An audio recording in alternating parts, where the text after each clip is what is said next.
loves that champion. He plays it all the time in solo queue. He even had a tweet like, people need to stop flashing the ultimate. Oh, because you can't do it anymore. Like, he's playing it right now a ton, and Meteos is known for having those farming tanky junglers like the Olaf right now, and even the Zac back in the day. But the Rek'Sai was the one that gave him even more control over the early game. And when you give a really smart player like Meteos, who loves taking macro advantages and doing a lot with them, an early game champion that he's proficient at, it could spell disaster. So I like the ban there. Well, Time Kench ban that leaves Ezreal over to Team Liquid as their first pick overall, answered by Zoe and Nocturne. So two champions you mentioned that do see some ban attention, have seen a lot of play, will both be selected here by OpTic. And as far as champions from mid lane that can kind of do it all and really excel, especially when they have a lead, I think Zoe is one that is so good in the hands of strong players, and we've seen it from Crown already. Yeah, and I really want to see what he's able to do on this poke champion and what Jensen ends up picking against it, because LeBlanc is the common pick that you would see pop up.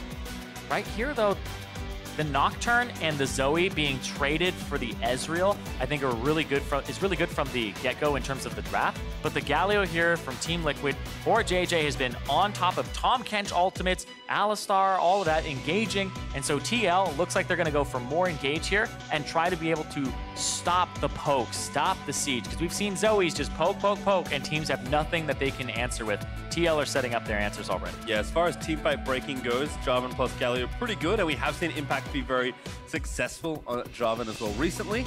So, of course, with some flexibility there, also Xmithie could take the Jarvan if he wants. I'm expecting that to be support Galio for CoreJJ, but again, Liquid take some strong picks, ones that have good synergy and don't give too much away. So a good start to the draft as OpTic round out their first phase with Alistar. Yeah, and now the bans will come through towards the LeBlanc, most likely, trying to get rid of that champion in the mid lane for Jensen. And then maybe they'll throw another one its way too. I'm trying to think of what you might, maybe a Lissandra if you're going for a full-on engage composition from TL. But it's ban his most played champion as they take Orianna off the board. Might just be Ori and LeBlanc.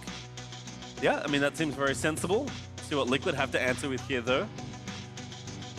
Still a bot laner missing here for OpTic, so we'll see if Liquid want to target Arrow. Either you choke down the bottom lane and get rid of some of those guys who are mobile, or you just get rid of those top lane counter picks like the Jace that can be so annoying into whatever you end up picking here. And if you give Dhokla an advantage in that top lane, he's the guy who loves to split push. I'm really interested to see what they end up picking for him here, because they most likely will pick last for him, and he'll be able to have a favorable matchup here. Everybody's been picking red side. Everybody's been picking red side today, and it feels like it's because of the value of the counter picks. OpTic thinking a lot about this pick, but actually settle on Syndra over something like the LeBlanc. With Zoe already selected, you have to think OpTic are giving that away if that's what Liquid wants to play. Yeah, it's interesting because the LeBlanc, I think, is considered the counter pick into Zoe by a lot of people, but personally I feel like it struggles because her pattern doesn't really help get to the Zoe later. The Zoe is so slippery in the late game and will almost never be in your range, so you have to find really clever flanks. If they're saying that they don't want to just have the Syndra stun and just have them reach the team and just siege down, I want to see what they go for here, because I feel like Team Liquid are going to need more wave clear. They're going to need something that can wave clear mid easily. If that's the case, certainly some good bans there by OpTic, as Sivir is the selection there over the potential Kalista into the Ezreal. I've seen this matchup a lot. Alistar, of course, common in the lane there as well. And I think in general, Liquid aren't looking for too many fireworks in their 2v2 if they're going to pair Ezreal and Galio together. Yeah. It's really just about farming. Personally, I love the Tristana ban, because if you didn't ban Tristana and they pick it up here, every time you Jarvan ulti in, he'll just knock you out, he'll get away from the Galio ultimate, so you kind of force him to go for a low mobility carry in the bottom side. Ooh, a Kennen pick here though for Team Liquid. And not much really beats Kennen, but Gnar did get a Mega Gnar change and is pretty good into him, so we'll see what they end up picking here. Jace is the normal, like, Kennen counter. But it's banned away, so they don't have access to that, and I like that Team Liquid will pick that up. Adds more to the team fight in the AoE. Yeah, it looks like they will just settle on the LeBlanc, but quite a lot of conversation there between Jensen and their coach, so I think it was mostly just like, do you want to play this? Everyone plays it. It's like, sure, I'll play it. Yeah, the wave clear is kind of a struggle for Team Liquid, but the way their composition works is if you're being sieged by OpTic, a lot of times you don't go wave clear for wave clear, which is a lot of the struggle. You're like, oh, I can't clear these minions fast enough, and they just keep chipping away at the turret. Now you just pull the go button. You have the LeBlanc and the Kennen flank. You just have the Jarvan dive right in with the Galio. You just go full on, full force. It's back? Oh, boy. It's back! Maokai has made his way back into the LCS, surprising no one. What? I'm surprised. I don't know why he's playing it, but because Sion is kind of knocked down a tier and they just want to play into this. I mean, I guess he can build a lot of magic resistance and not feel bad about it. He's a good frontliner. I'm interested to see how it works out in this game, though, because now it's going to be, you got counterpick. Now it ended up red side for OpTic was really so they can get a priority jungler and mid laner here with Zoe and Nocturne. And we'll see if those end up being worth it. Because meteos, he usually doesn't play to the top side. Dardoch plays to the top side statistically. meteos plays to the bottom side. He plays around Drakes. He's way more on top of that and going towards the bottom lane than Dardoch is. I like the idea. Like, the conversation that might be happening is like, hey, I'm not coming top for minute 21. He's like, Maokai, I guess. I mean, we'll have to see. It is a difference for Dhokla. It feels like he has been best on some sort of side lane champion. Maokai, very much a farm/team fight champion, but as you mentioned, haven't seen it in a while. Maybe there's a reason. I'm not surprised because Maokai inevitably makes his way back in. Is it good? We'll have to find out. Impact also bucking his trend. They kind of swap champions, actually. I would expect Impact to be on Maokai and maybe Dhokla to be on something like Kennen, but Impact, again, trying to say that, hey, I have other champions. You need to respect me as a threat.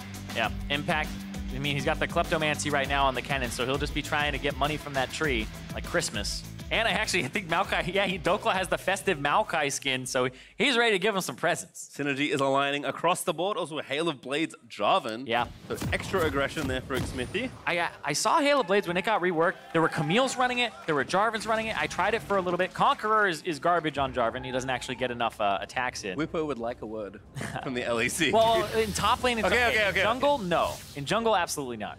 But the Hail of Blades, you just get to rush in, hit him a bunch of times, and then you get to go out. And with all that attack speed that you have from your flag, you're in a good shape. Well, with that, before we jump onto the Rift, we are going to get a sideline report for OpTic. Thanks, guys. I am here with Coach Zaboutine and our French translator, Roman. Zaboutine, tough game ahead of you against Team Liquid. What is going to give the team the winning edge? Je sais que les castors français vont avoir énormément de difficultés à casser jusqu'à 6 h du matin parce qu'il y a déjà du retard. Du coup, j'ai pris une compo scaling pour que la game dure 40, 50, 60 minutes avec 3 elders parce que j'ai pas vraiment envie qu'ils s'amusent. So he's extremely happy. He had a good night of sleep. He has new socks today, so that makes him extremely confident on this game. And the team OpTic top failed a bit, but the core part of the game is going to be getting the blue buff. Blue buff. That is a great strategy, Zaboutine, Roman. Thank you. Back to you guys. I think they're hiding something. Yeah, what are those socks? All right, we'll see what happens here. TL and OpTic, our final game of the day.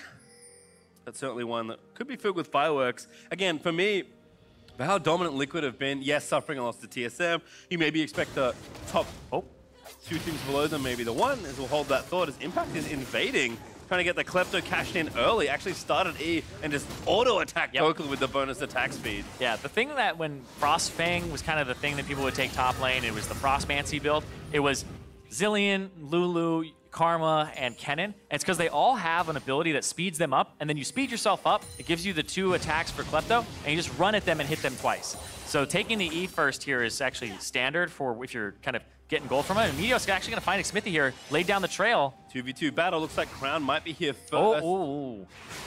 Okay, so that was the E down from meteos. Smite. Oof. Yeah. Close, but does get it. Well timed there as Dhokla, already in a spot of bother here. Crown's got to watch out. Okay, yeah, he's backing up, and now Impact is just bullying him in the top side. They're going for the other crab. And this should be Xmithie's to take, because meteos went red to other Scuttle Crab to blue, and caught him there while he was doing it. That's actually a very common route. Like, a lot of the times, the reason that junglers do this is because if you show up at a Scuttle Crab and they have red and you don't, you're doomed. So you start red, and then you go to whichever Scuttle Crab, whether it's the one next to you or the one that's on the opposite side, because they spawn at 2 minutes and you have some time to get there. If you go to the opposite side one, and you started on your top side red here as a red side guy, you end up getting there as they're starting it. So you can get them when they don't have abilities up. It's just people don't always expect that to happen. So show up with the red. If you show up with the blue, you're trolling. Okay, Red crab. Next time autofilled, I'll remember that. Yeah. And swiftly die to the enemy jungler. Impact pushing here in top lane. He's building up a nice wave for himself. Dhokla will perhaps have some permission to see some of these under the turret, but it is rough going here for Mr. Maokai. At least for a short while. Impact with a great amount of pressure early on. And also DoubleLift and CoreJJ getting the push in early before Sivir really gets the ricochet going.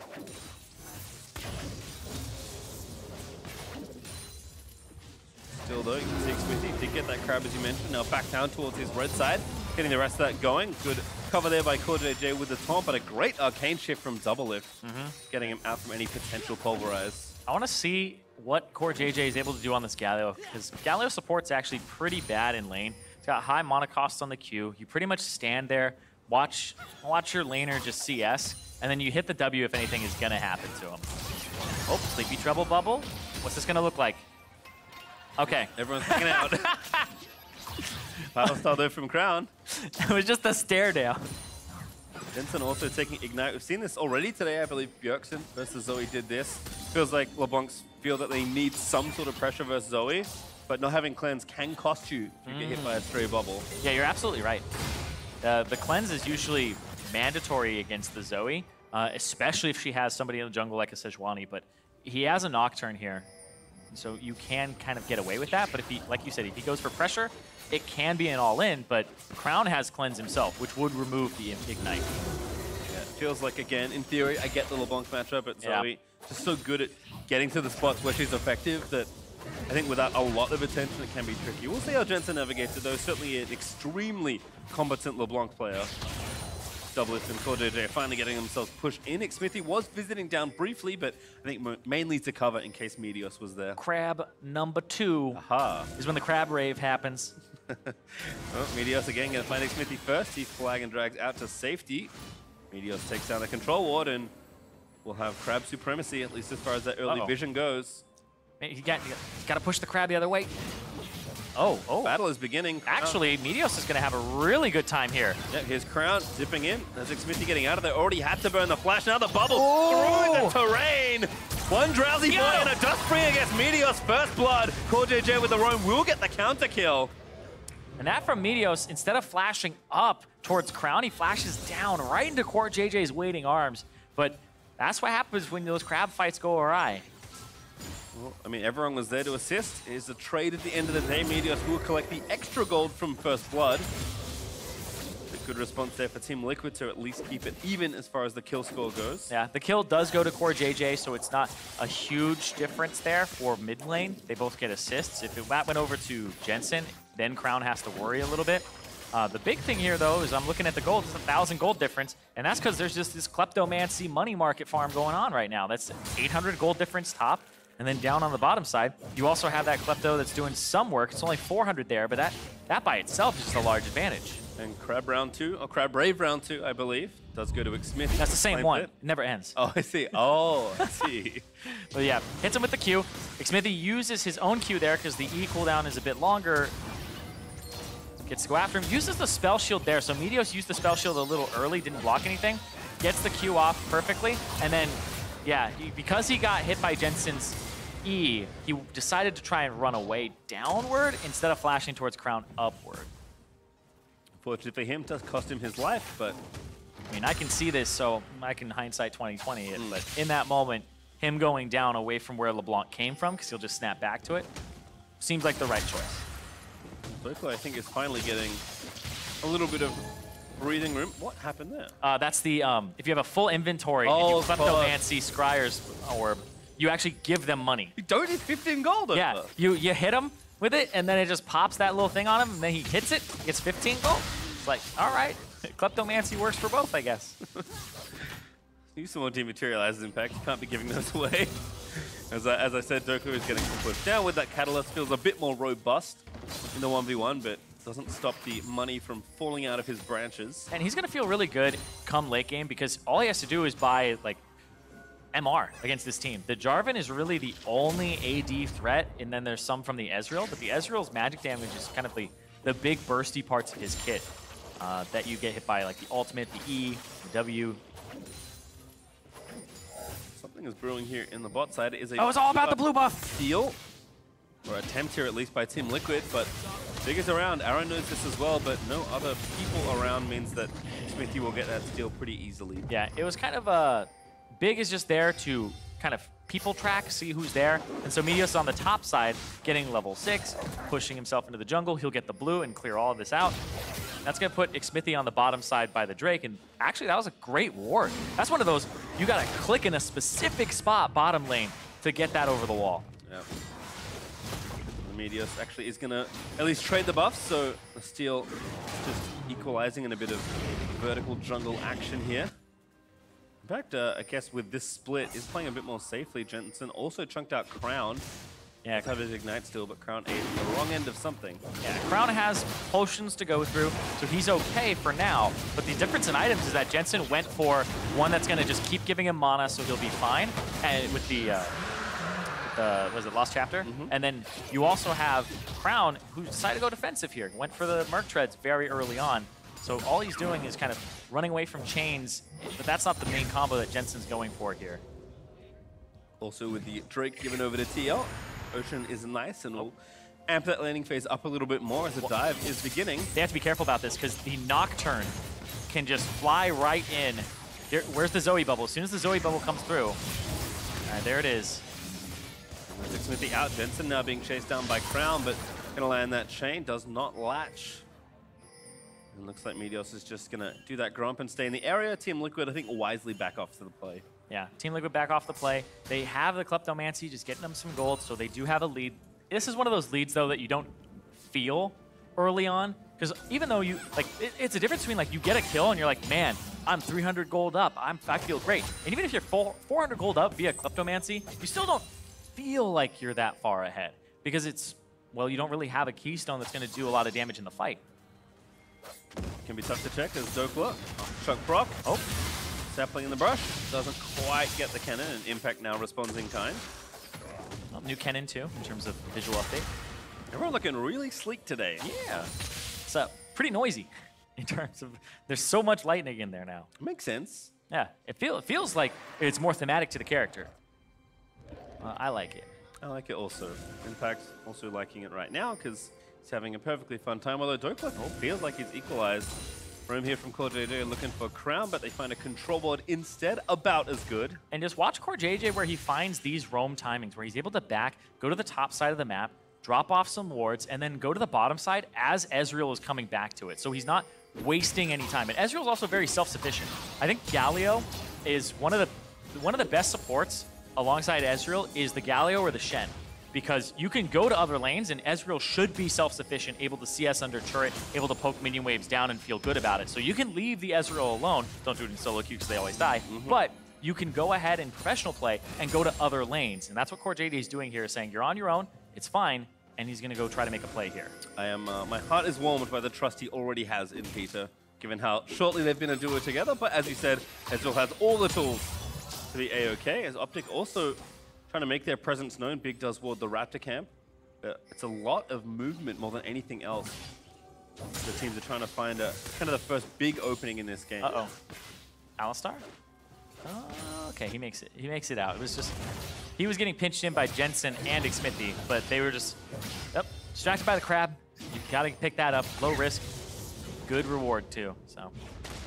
And again, movement continuing to be cleared out. meteos has not used his ultimate yet, most notably, so always look to see when Nocturne can start affecting these lanes, but not having an effective ulti right now means that I think in general TL have done a good job playing safe and tracking him. Never good news though for the Nocturne, as Crown going to get dove on there. Mimic Distortion after that first. Didn't throw the chain. Throws the Distortion down to just poke Crown out. So Jensen's doing a great job here. That Crown, no, doesn't even take that recall. Eats his cookie, gonna stay in the lane. Jensen might try and stay for some plate gold, but yep, he's actually gonna move up and try and get that done. Crown's still here, so he'll clear out the wave, wants to wait for a better wave. So the back timing feels nicer. Also Dhokla and Impact just kind of farming it up here. Yep. Still first items on the way. And Impact's just going for more gold over and over again. So notable that DoubleLift has actually done quite a lot of damage to this turret, almost at plate number 2. I think in part that's the dive that TL threatened.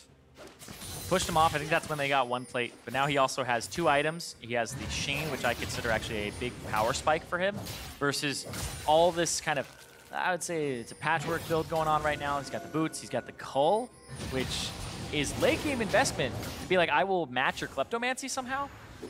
But wait a second. Meteos is here. If Big can find a way in. They're just eating poke. TL, though, pretty adamant that this is a buff they want to stay on and steal.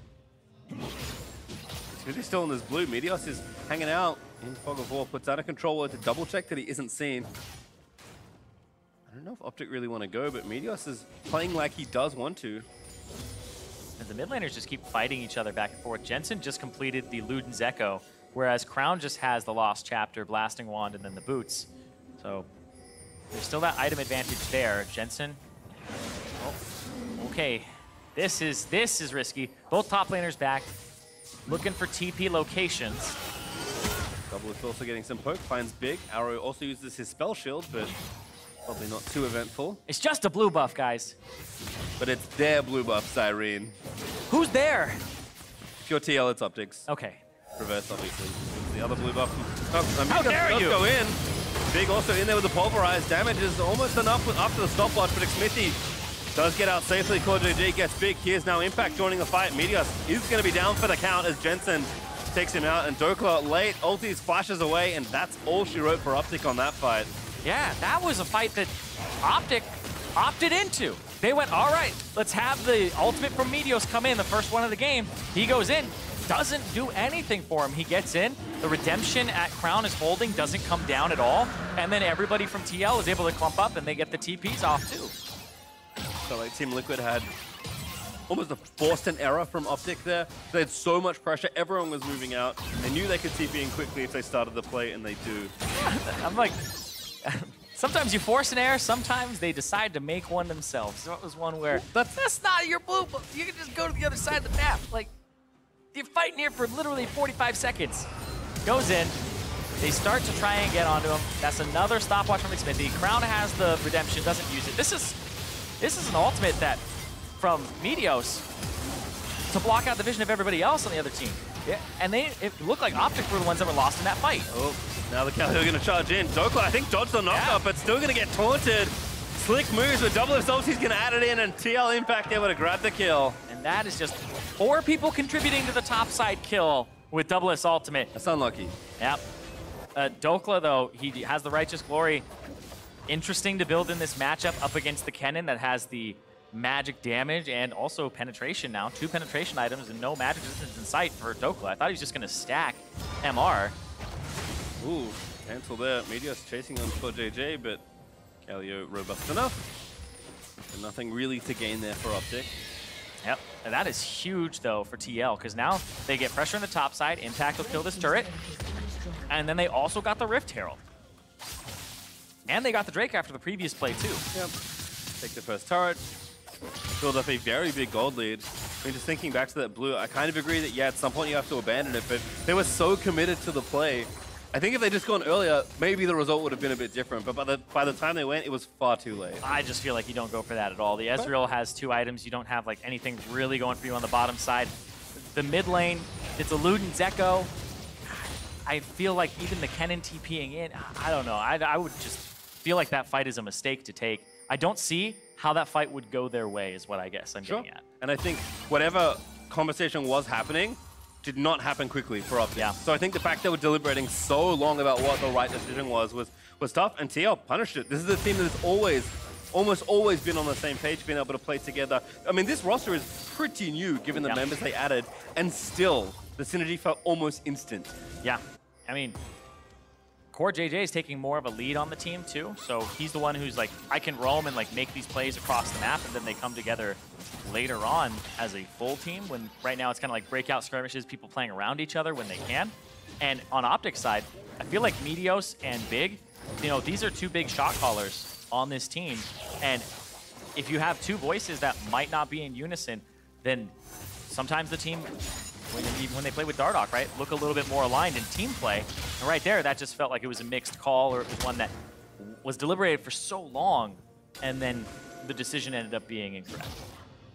Well, another Drake coming up, so we'll see what happens decision time-wise around that objective. Impact, though, is continuing to shove in Dhokla. DoubleLift is doing his best to pressure this outer turret, but he'll be joined by CoreJJ and his jungler Xmithie to make sure it finally goes down. I mean, Arrow, you said it, he had the Cull, he now has the Essence Reaver. He's doing what he can to collect the farm, but Sivir needs quite a lot of time to get to those power points. Yeah, and at the same time, Crown is going to need more farm as well.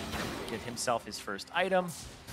And really, that just put a huge stopper on, or I guess delay, on what OpTic want to do, and that's reach that mid to late game with the Maokai, with the Sivir, and also the Zoe.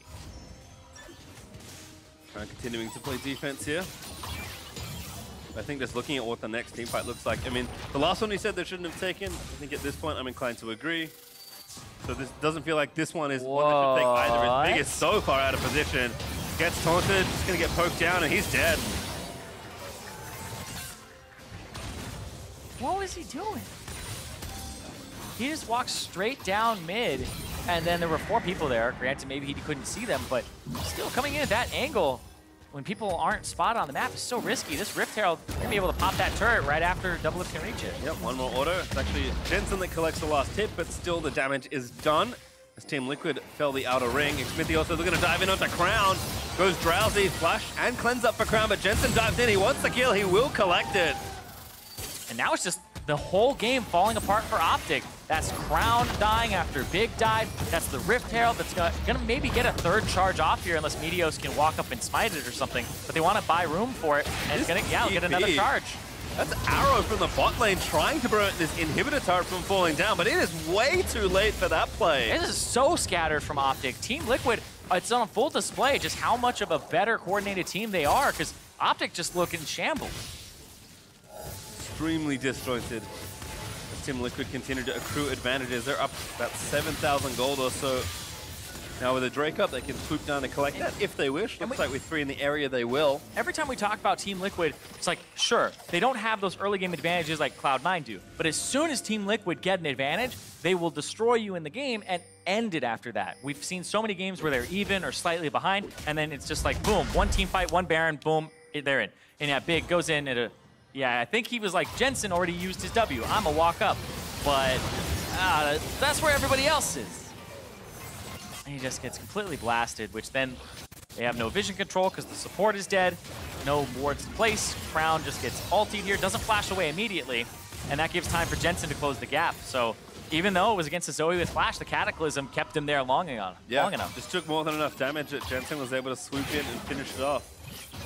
Baron's now alive, but not expecting too many fireworks there just now. Also, that Ocean Drake did get collected by Team Liquid, so they'll add a 2nd now to their collection alongside that Mountain.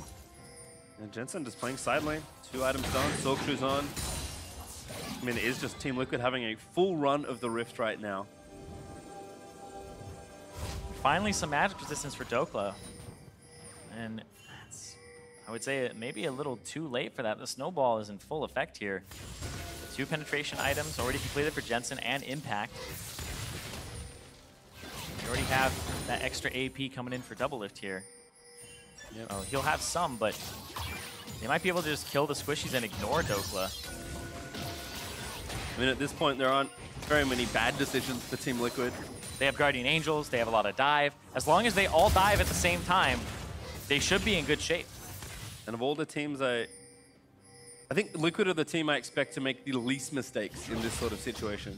But I think is a credit to how good their record is and how decisive they look when they close out games. It's just Impact, he's split pushing. Everyone on OpTic feels like they threaten for a dive.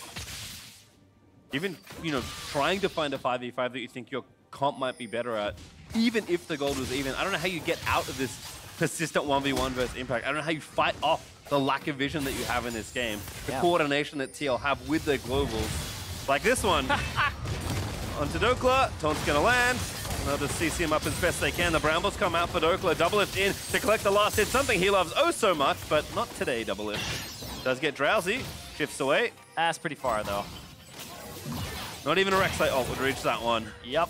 Impact, Xmithie, sorry, does get chunked, but OpTic again just defending what they can. Jensen about to get himself a 1v2 kill. Ignites on the Big. He's got Q and W. He flashed. Oh, doesn't need it. DoubleLift there.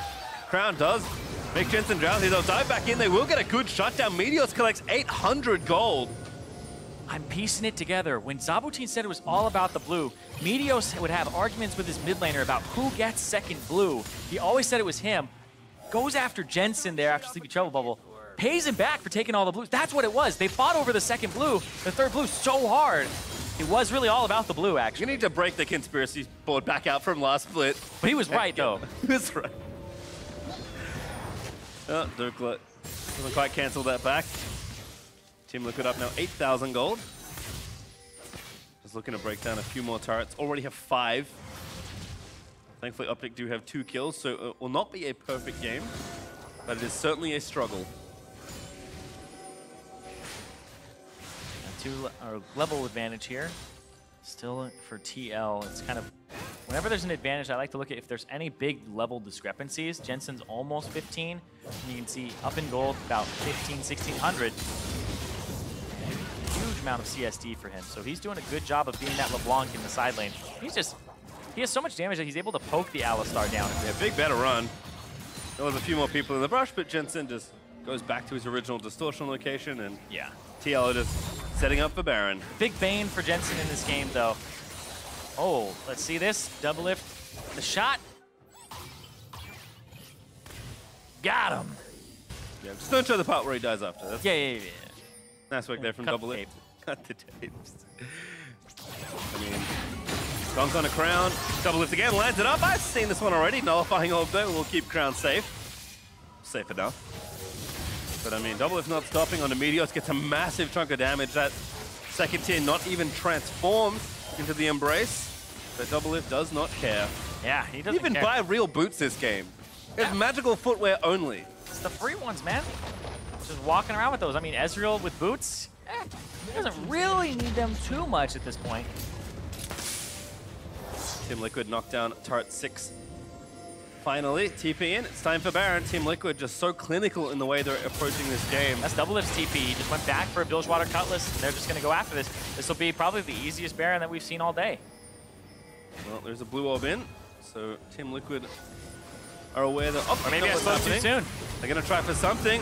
Lights out. They can't get back in. TL pull out. They don't want to force any sort of risky 50-50 impact with a massive flank. Finds Crown, destroys him with the Tempest. And now the Galio ult roams in. Meteos going to lose his GA. Dhokla going to lose his life to Jensen. No, it's Xmithie finding there with a Q. Meteos the next to fall on Team Liquid. Just smash OpTic in that team fight. And it wasn't very fair, to be honest. Man, we talked about at the start where it was like Impact, you expected him to be on the Maokai, not on the Kennen. Comes in with a beautiful, beautiful flank off of a control ward that was placed earlier. He's good at flanking on Maokai too, to be fair, but it looks like Team Liquid might just finish off the rest of the base. No Baron needed for one of the strongest Baron power play teams in the league. They are just running over OpTic. Taunt lands in, that's arrow down to DoubleLift, and Big is going to pay the price pretty soon. Does flash out of the way, he's trampling all the way back towards the fountain, but the Resurrect's in, and Team Liquid, putting barely a foot wrong, look to just finish off the Nexus and continue their wins. OpTic diving at Team Liquid, trying to make something break, but it feels so futile. And this is 26.5 minutes in. Talking about speedruns, this is another one. A TL are going to try to put on the board. Ooh, Crown almost gets impact. Yeah, reaching towards some sort of PB. OpTic again fighting off what they can, but Crown going to zone them off the next. Impact is just bedding them in. Jensen padding the stats. There's another kill over to DoubleLift this time around. It might be something they can get. They want to try and get at least one kill, but Team Liquid deny everything as DoubleLift. He does not die before the Nexus falls. He's like, kill it, make sure he doesn't drop down. And a great finishing touch there from Team Liquid. A 27-minute game. No mercy from Team Liquid today. As soon as they got that lead, Kleptomancy into that blue buff fight, that was pretty much all she wrote. It was Team Liquid from that point onward. And for OpTic, who were a team that I felt like were making strides, it's a head-scratching game, to be honest. Just seems so disjointed throughout that game. Yeah, it's absolutely the best way to describe it. It just seemed a little bit all over the place there for OpTic. Not able to get it on the same page, and up against a team that's #1 in the league and has shown consistency, now being 10-1. You can't have any mistakes like that against this team. They will go ahead and they will just start getting that dagger in, and then the rest of the game is them twisting it. Yep, have to regroup tomorrow as they play FlyQuest. can see Crown not too happy. CoreJJ does beat his former teammate, but again, as well, and Crown, not able to get revenge against Jensen for Worlds. It's the classic. The big brother just beating up the younger brother, it feels like. This Team Liquid add another smooth victory. Yep, Team Liquid, 10-1. They're doing fantastically in the standings, and that is the game that you want to see from a first-place team. Mark Z was talking about where he's like, our second-place team having this kind of fiesta everywhere. He's going to be much happier with this, except for the fact that it was a one fiesta over at the Blue Buff. But they came out on top. They said, it's our birthday, and they came away with the win. And the Blue Buff, which is, as we've learned, the most important objective to gain. Zirene, to break down that game and wrap up the day there, let's send it over to the State Farm Analyst Desk. Thank you very much, Team Liquid. Now 10-1 in the LCS. Thanks to G2 losing earlier, they have the best record in Western League of Legends now, which means they're going to win an MSI. Obviously, that's how that works. Actual question, though, how did Liquid look? Obviously, still the #1 team record-wise. Are they still that way play-style-wise? Is that going to happen down the line? Right. I think they heard us complaining about them not winning fast enough last time, and I gave them criticism for not killing the Baron earlier. So they were like, okay, we're just gonna win without Baron earlier than you wanted us to. Haven't seen this one. I guess they're showing us up, and like we just look like dummies now because they don't need Baron to win the game apparently. Yeah, I think it was also a good change-up in draft as well. LeBlanc for Jensen, a little bit more of a self-carry focused champion, which we haven't seen as much of. And then Kennen, top AP for Impact. Still a carry, but also a team fighter, so he can kind of do both. And we wanted to see more out of Impact, and of course, he always has another kind of team fighty champion play. And Impact specifically played the team fight build, double flat pen and proto belt to go for backline. He could have gone AD Kennen, try to kill off the Maokai, could have gone for not flat pen, but a void staff to maybe kill him in team fights. Like, no, I'm gonna one-shot the Zoe, I'm gonna go kill the Sivir backline. That did work when he did TP flank later on, so it worked out. Yep. I mean, not much to say. It's a 27-minute win. Team Liquid, we always thought they would outclass OpTic. They indeed did. The predictions, everyone's going to say that one. The question for OpTic, though, is will they keep switching the junglers around? Does Dardoch come back in? Even though meteos was solid this game, Dardoch's been solid in their wins, too. Right. I mean, meteos got first blood this game, right? He's bullying Xmithie a little bit. And then he died 2 seconds after. Right. He could have flashed over the red buff towards his mid lane, he would have lived. But, that's like a hindsight 2020 kind of thing. And I feel like every time we ask this question, it's not like meteos is performing bad, but they're just not winning. Why is that the case? I mean, there's still, the question of, the shot calling. I think there's that one play where, Big just hauled into mid lane to insta-dive. That's where you have the question mark pings going on the right now. And you're kind of just like, what's the communication on this team when it's, you see a play like that? Was anyone telling him, hey, a bunch of guys are missing. They could be anywhere. We don't have great vision around mid. And they had, one ward in the bot lane. Or, a bot, behind Dragon Pit. So they could have been coming from anywhere when he charged in there and ran right past the pink ward. I believe Big had an interview where he was talking about he was having difficulty trying to figure out how to play with me just because they have different ways of how they want to play the game. So maybe this is his way of getting back to him, All this in your lanes for you. I mean, all the focus has been on which jungler is going to play, which jungler is going to play, but they also used Gate and they won, games with Gate. Yeah. They could also switch out the bottom lane parts as well. Yeah, and Arrow versus Alistar doesn't seem to be that different of an input either. I understand keeping the bot lanes together, but those have felt comparable. When I think back to the games with Asta, I actually remember him being able to auto-attack the enemy champions, but every time I see Arrow, he's almost always running away and or unable to attack. On his Sivir, on his Kalista, it's maybe 8,000 damage each time he played those characters. Whether that's on him or the team, I'm not sure, but I at least remember Asta being able to hit people. So. They were also winning those games, which is a lot more memorable. Yeah. To look at the schedule, though, those wins were against CLG and Clutch, who we know to have been very weak performers for the first 3 or 4 weeks of the split. So you have fond memories of easier matches. Clutch started 2-0, did they not? Yeah, but Clutch went on to lose 7 straight, and OpTic was the beginning of that. So I mean, I'm not saying either way this is right or wrong, but certainly other food for thought, strength of the schedule certainly can matter and whatnot. Either way, CLG overall have broken from the clump and they have joined FlyQuest in 4th place. 100 Thieves find a place inside the clump alongside Echo Fox, Golden Guardians, and OpTic Gaming. And now let's get a refresher of how everyone's predictions fared today, and let's see how many were lit up. Ooh, other than that one, upset everyone, but Kobe was really good. I was the first game for the majority of the game. This was a perfect game that Clutch had against 100 Thieves for 20+ minutes. Yeah, it was a perfect game. 5 dragons. Up until they lost the game, they were winning. I've seen that before. I should have been the one to be celebrating right now. That was painful to watch, like just seeing like, oh, Kobe made a great prediction, surprise upset, I think. Obviously you can see 100 Thieves as a favorite, but that's just nope, not gonna happen. And difficulties. So the funniest thing is that I have all 12 of my stocks for our LCS stock game in clutch. So and they're 1 and 2 in this group. That was a painful loss. Right, we have one more game tomorrow for you, though. Maybe you can bring it back, because if they win, your money's coming back. Yeah, they're 1 and 2 over the. Yeah, they're 1 and 2. Yeah. I just said that, Mark. Thanks for paying attention. I love you very much. Now, tomorrow, TSM Xmithie has to face his former team and has nothing but thanks for what C9's owner, Jack, did for his career. Jack's always been like a really, really good friend of mine. Even after I left Cloud9, he's always been like a really big positive influence on my life and a big supporter of me. And I really appreciate everything he says about me and does for me.